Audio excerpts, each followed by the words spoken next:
Hello mga ka-etyos! Bitin ba ang Myday mo? Well, may way dyan kung paano natin maia-upload ng buo ang iyong favorite na video.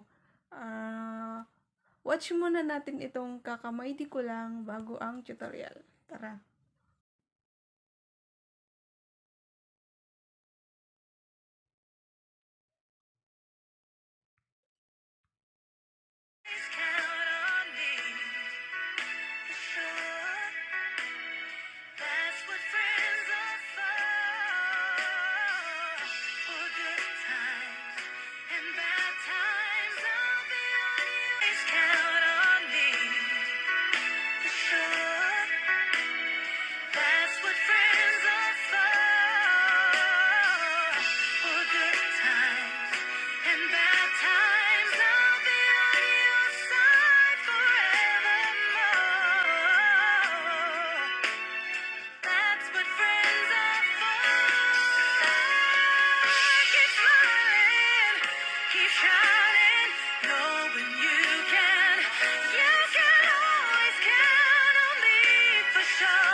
Diba ang haba?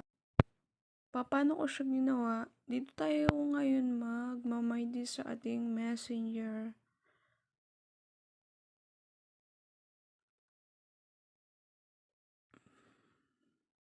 Pindutin natin itong edit. And then, makikita nyo itong your story.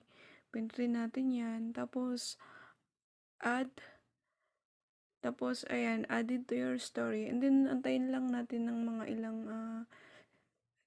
seconds. The more na mahaba rin yung time na antayin natin bago mag-appear siya doon sa ating Facebook Myday story. Okay, bye!